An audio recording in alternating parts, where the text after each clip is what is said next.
Leading Ideas Talks podcast is brought to you by the Lewis Center for Church Leadership of Wesley Theological Seminary in Washington, D.C. Subscribe free to our weekly e-newsletter, Leading Ideas, at churchleadership.com/leadingideas. Leading Ideas Talks is also brought to you by Discover and Dream, an online course from the Lewis Center and Wesley Pathways for Ministry. With Discover and Dream, you will learn to engage your community in new and exciting ways. Your leadership team will reflect on established relationships and consider new partnerships. Your team will also learn to think outside the box in terms of ministry, make use of resources beyond money, and breathe new life into your congregation.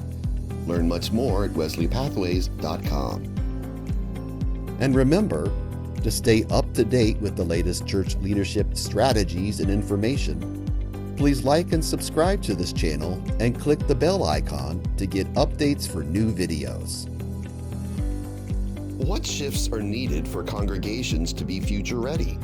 In this episode, Adelle Banks reflects on the evolving nature of church hospitality, social justice, technology, and vitality. She highlights innovative approaches that foster belonging, authentic community, and discipleship in a rapidly changing world. Welcome to Leading Ideas Talks, a podcast featuring thought leaders and innovative practitioners. I am Douglas Poe, the director of the Lewis Center, and your host for this talk. Joining me is Adelle Banks, a reporter for Religion News Service. She is co-author with Daniel Yang and Warren Bird of Becoming a Future Ready Church. Our focus for this podcast is shifting to become a future ready church. Adelle, thank you so much for joining us today and for being willing to talk about this wonderful book that you and your co-authors have published. I'm looking forward to the conversation. Thank you so much for having me. I really appreciate being here. I want to just have you maybe share with us briefly how the three of you collaborated to write this project. And also then share why the theme of a future-ready church. I like the title, and it's sort of a catchy title. So if you could just share a little bit of how you all came to this title. Sure. Thank you. The way we got together has to do with the whole theme of being future ready. Warren Bird went to a conference of Exponential, which is a nonprofit that focuses on helping churches multiply and kind of determine what's next for their futures. And while he was there, he attended a session by Daniel Yang. And Daniel was talking about shaping factors for the church in 2050. And during it, Warren heard Daniel basically say that there are many, many churches that are working to maintain a church model that's shaped more like the 1950s when they really need to be focusing on what they're going to be like as we get closer to 2050. And kind of a light bulb went off for Warren, and he's like, oh, that's a really good book idea. And so that's the kind of thing that, lots of people, including ourselves, need to think about related to churches. Is like, are we closer to 1950 or 2050? So that's what the title refers to, is thinking about the future and less about the past, including the ways of being church. And so the subtitle, 8 Shifts to Encourage and Empower the Next Generation of Leaders, reflects our desire, the thrust of our book, to encourage people who are ministry leaders today to work with those who are younger than them, people who are of different generations, so that they're open to the ideas that they might have as the church moves forward. And one of the biblical foundations of that idea is from 1 Samuel chapter 17, where King Saul's armor wasn't right for the Bible's young David, and he used new tools, in this case a sling, to overcome the giant Goliath. And so we use that as an example of why people need to start thinking about working with different generations to head towards the future. And actually, one other thing was that Warren and I ended up at the same academic conference, and we knew that we were each going to be there. And I was like, being the reporter I am, I'm like, oh, I've got some questions for you. And Warren was like, well, I've got a big question for you. And I had no idea that he had this idea about a book, and they wanted to have a reporter's perspective who could write stories about the different shifts by talking to churches that exemplified it. And the rest is history. Thank you. It's interesting how it came together, and I love the biblical imagery. That's a powerful text, and a text that I think really does sort of illuminate what you all are trying to pull off in the book. And I want to jump into the book, and I actually want to sort of jump into chapter 2, where you all are talking about this shift from attendance to attachment. And what I want to ask you is, what does this shift mean for more traditional congregations who are really membership focused? Well, when we talk about the shift from attendance to attachment, it's that we realize that membership is something that's harder to get your arms around these days, and relationships maybe is more the focus that people should have. And so we talk about kind of a dated question being, how do we grow our membership and how do we grow our attendance, to the better question of how do we help more people develop healthy spiritual relationships in their complex lives. And so we note that membership has this thought like kind of Costco, where you have a subscription and you're asking people which one you're a member of and where it's located. And more recently, religious affiliation is much more nuanced than that. It's more complicated for a variety of reasons. And so the focus should be more on sort of a sense of belonging and being a place that people can have that sense of spiritual belonging as they kind of identify who they really are. And it's the charge of clergy to be able to say, we're relevant, including to younger people. We're listening to you. And so part of what we realize is that people need to think about a different way of approaching people coming into their churches, making sure that they are being welcoming in lots of different ways, using the right kind of language, and being careful to not act like it's shameful that somebody hasn't been in church for a while, but instead just welcome people, be open to them. And so I thought of a couple of examples of that just of late that I happen to have heard of in either my work or just my listening. I was listening to WHUR, the local radio station, talking about Howard University's chapel service. Just over the weekend, I happened to hear the announcement, and it mentioned that it was casual attire is being welcome. And I think that's just another example of saying to people, just come as you are. We welcome you. We want you to feel like you belong and not have these strictures about what you should be wearing. And I interviewed a scholar named Jason Shelton for a story about his book about the contemporary Black church. And what he said may refer to all kinds of churches. But I asked him about the issue of younger people being interested in coming into a church building. And he said a lot of it is just thinking about not having some of the same traditions, like the clergy person wearing a robe, like even calling the clergy person reverend instead of by their first name, which might be an adjustment for some people. But for younger people, that's not a big adjustment, and it actually would probably make them feel more welcome. So those kinds of things, of just having a different attitude as you're trying to have people feel like they belong, is important. I appreciate that. And I want to pick up on this sort of sense of belonging, because I think Diane Butler Bass is the one who really sort of used this language and really helped all of us to think differently about this idea of belonging.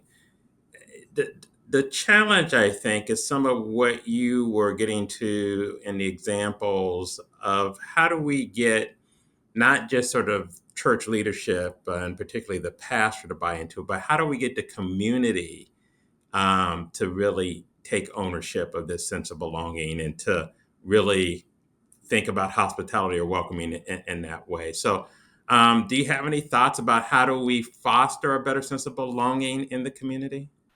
Yeah, one of the phrases that one of the churches I talked to, Life Church, used is that they wanted to help their people who are attending and affiliated with the church to be contributors as opposed to consumers. So they're not just going in and sitting and saying, what am I going to get out of this? It's more, well, what can I do because I feel moved to do something now that I have this spiritual interest and involvement. And so it they used to have a rule where every year people signed a covenant and said, I'm going to do this, that, and the other thing. And now they've decided, no, let's just have people figure out where they are themselves, what they need to do most spiritually to move to the next level. And it could be evangelism, it could be serving in the community, it could be donating. And they figure that out so that their sense of belonging kind of fits what works for them. So, as you think about what you just talked about, you all also talk about the importance of redefining family. And I see this sort of connected to belonging because, churches often use this language of we're looking for family, we're looking for family. But I think what you all really highlight very importantly is that oftentimes in our minds, we're still defining family in a very sort of traditional way. And we're not fostering the belonging you're really talking about. So, how do we sort of redefine family? And then I want to ask, then how do we sort of, again, make the connections with sort of the way you're redefining it? How do we get the community to actually live that out? Yeah, that's a really important question. And we suggest that churches need to find ways to welcome a variety of people, not necessarily just the so called nuclear or traditional family, but the wide variety that's out there. And that includes single adults and single parents and childless couples and people who are in different kinds of circumstances. It might be interracial families, or they may have adopted or kids or had foster kids or kids with mental health challenges. So all of those people need to be included in a church family if churches really want to be intentional and open and welcoming. And there's a graphic in our book in the chapter that relates to this topic that reflects how things have changed as far as the conditions of American family life. And it showed a decline in those who might be considered married with children from 1960 to like 2020. It was like a very, very serious decline. And then there was an increase of single people in that period, and a particular increase of single parents with children from like 2010 to 2020, and especially. And so that kind of bears out the need for there to be more attention to a wide range of folks.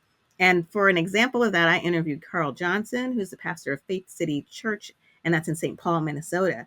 And the church meets for worship on Sundays, as many do. But in that same space, they have a grocery store which serves the people in the community. So this is another sense of belonging, not just for worship, but for meeting the needs of people who are food insecure. And they have discounted groceries, and people can get eggs and cereal and that kind of thing. But the church itself also includes single moms, single dads, multiracial families. And when the worship service concludes, they make a point of pausing so that those who want to can spend a little bit more time with each other while the children may be in a separate area. And the pastor points out this is a chance for people to actually have a conversation for like 10 minutes with an adult that they may not be able to do very often. So they think ahead to what are some of the felt needs, which is a phrase that's used a lot in church circles. And that's one of the many ways this particular church is trying to do that. That's interesting. Does the church see the grocery store as something that during the week becomes a place of connection for individuals? And then because they are connecting sort of at the grocery store, what comes flows out of that is sort of this organic then way of coming to church instead of typically we think of inviting people to worship, Bible study, or something of this nature. But from what you're saying, it sounds like what they're trying to do is build organic community in a different way where these individuals who, as you redefine family, would naturally come together anyway. Right. Yeah. I mean, I think that the store, in fact, it's interesting. I think that Carl Johnson used the phrase points of entry. And he thinks that a church shouldn't just have a front door to come in on a Sunday, but have other ways that people may have their needs met and be more interested in being part of the church itself. And so one of them is the grocery store. And one of the things I thought he said that was really touching was that he talked about how the store gave a sense of dignity to the people who needed the food. It wasn't just that they were giving them food, it was that they were giving them a choice. So instead of it being like a food pantry or a soup kitchen where maybe there's just like one or two or three items that's here you go, where you make the decision, that people had the choice of what they wanted. And he described how like a young single parent would be there with their child, and the child would reach up and want to get something like a box of cereal, and the mother would not have to say, you got to put it back, because it was something that she could afford. And so even that was a sense of, helping people really belong in a different way. And also the people who work in the store, the volunteers, they're told to, introduce themselves, make sure people know each other's names. So it's not just a transaction, but there's like, more of a connection.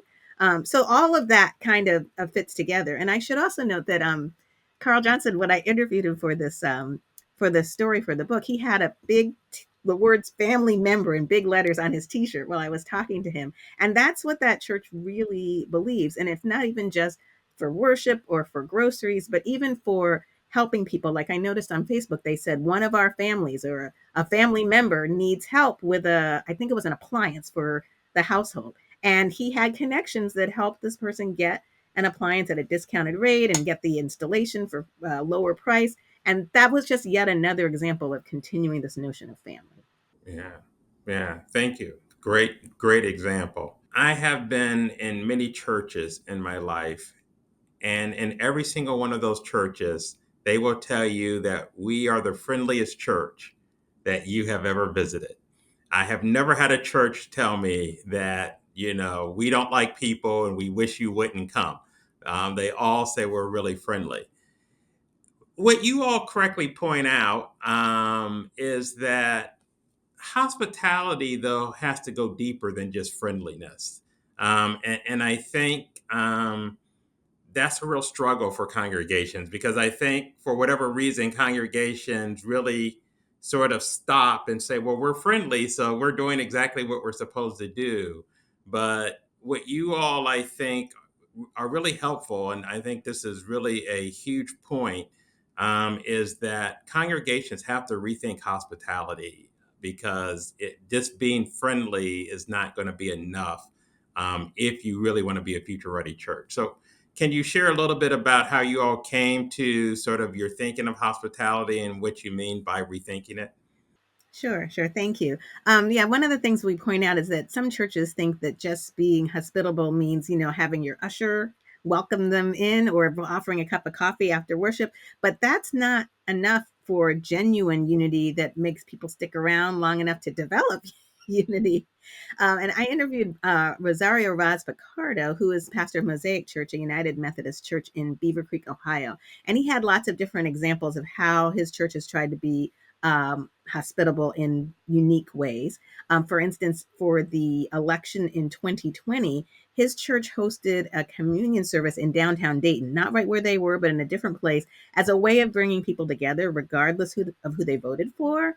And that's an example of that church's slogan of being better together. It's a multi-ethnic church. They've had multi-ethnic conferences to bear out that slogan, had experts come in and lead something called Be the Bridge, which is another way of having multi-ethnic conversations. Raz Vicardo noted that people may get angry with each other sometimes is when they hear certain things, when people say certain things that may offend somebody, but they try to work through those words, work through those emotions so that people are seen and heard and maybe better understand each other.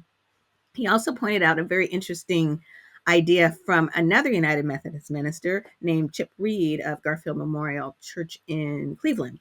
And he taught Roz about the 70-30 rule, which is that 70% of what we say and do, you're going to love, like in a church environment, and vice versa. And Picardo mentioned that, that's what he's seen, that the people, one person's 30% is somebody else's 70%.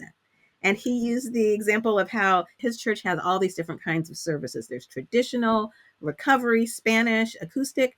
And so for him, traditional isn't his favorite one, but it's part of his preaching rotation. Sometimes he has to do it, and he does. And it's an example of how you may not always like every little thing about the worship experience or the way your church does other things, but that doesn't mean that the overall picture isn't one where you can belong. Yeah, that really is good, and we've talked to him before, so he certainly has a powerful witness. I'm going to shift again and pick up on this theme of social justice. I think that again, this is something that has been talked about, but you all do a good job with it. Is pointing out that younger generations are more social justice focused. A lot of this has to do with the community engagement that is sort of a part of what they do, even in school, a part of their curriculum, but that we in the church have to be social justice minded. But here's the piece I really like: without reacting to every issue that occurs. I think that balance that you all bring to this lens is important. Can you say a little bit more about it? Yeah, absolutely. Yeah, we note that it's important for church leaders to understand their congregants and their community, and then they can pick and choose what issues are most important for them to address because they can't address everything. And we think that church leaders do well to take the time to understand the perspectives among their church memberships before they go out and like make a public statement, even before they go onto social media and say whatever it is they think they might want to say. They need to kind of process the internal postures that their church members have, and so that they know what kind of external stance to take, so that they don't create more tension than is might already be there. And in the book, I wrote about Midtown Church in Sacramento, and there that example related in part to homelessness and how they address it. It is very evident right outside the doors of this church that this is a challenge in downtown Sacramento, as well as in other parts of the state. And they partner with other congregations now that they realize that is a big issue, and they have sought to help these unhoused neighbors. And they do sack lunches, which is something, lots of churches do. And they bring them to the different communities of people who are unhoused. But Susie Gamma is one of the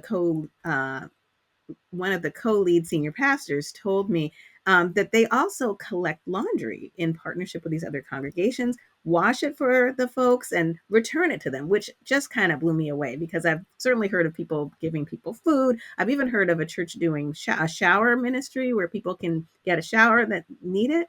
But the notion of going to that extent and helping people in partnership with other churches to have clean clothes again just struck me as an example of them really understanding and researching and learning what the needs were. And this church also did other things, like they helped an elementary school that was in a lower socioeconomic level within the community.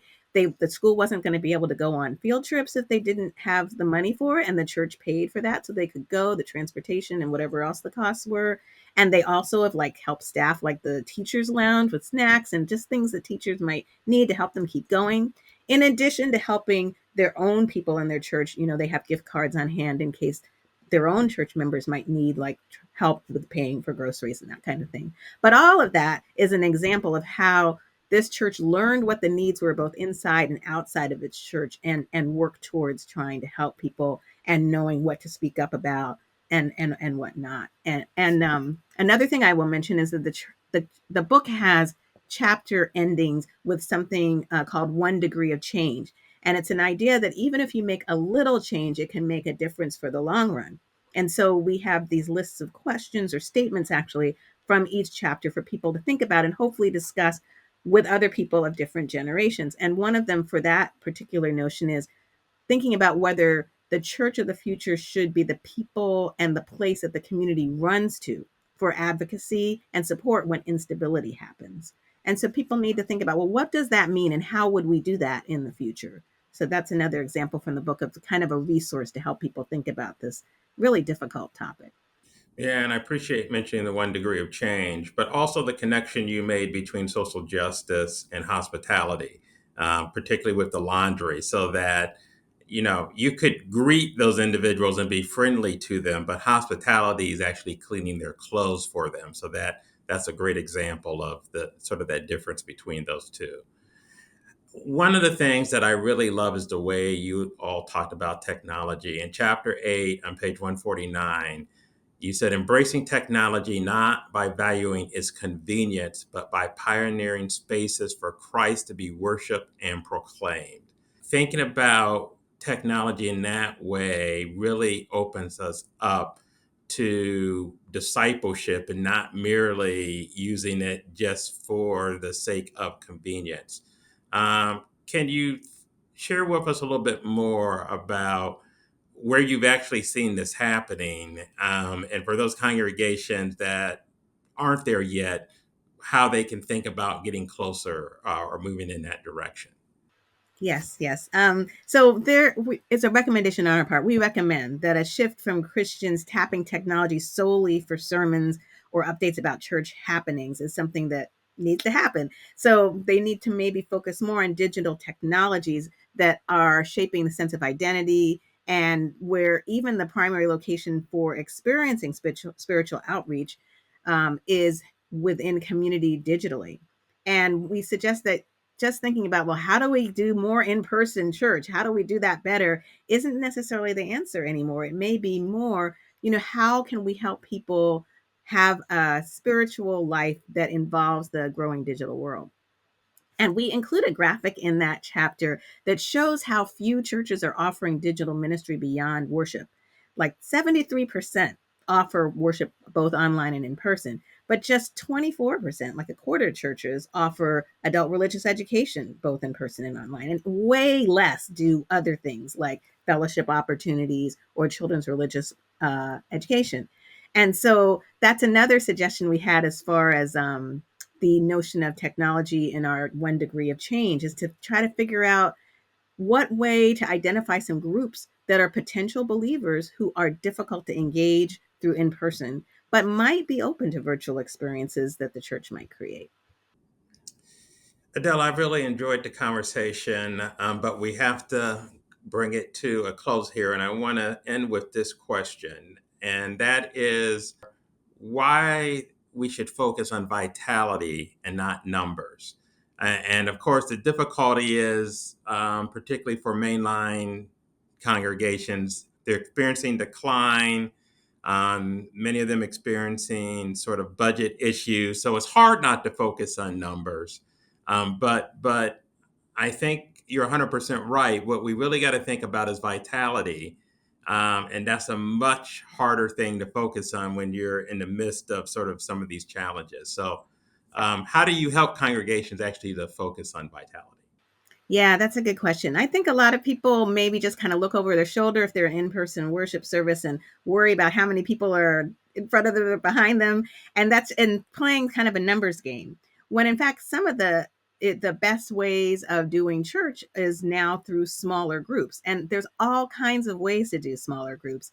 Like I have interviewed one church called the Church Project that is a mega micro model, and they have both a large, very large gathering, but they also have lots of house churches that includes lay people taking on roles that are like being pastor within a smaller group. And so there's a great deal of a sense of belonging when people have these smaller groups. And so that's a part of what can be vital. I also have interviewed a digital church called Imagine Church, where people meet all over the country and hardly, if ever, meet in person. And they have come up with ways to pause the sermon and have people talk about what that means in their own context related to whatever scripture reading they're having that day. And they also still connect via chat and other ways over the week so that it's not like they just meet on a weekend day, for instance. And so I think the part of what is vital is that people have connections with each other. And it may be a smaller group than it was years ago when they met in a large church.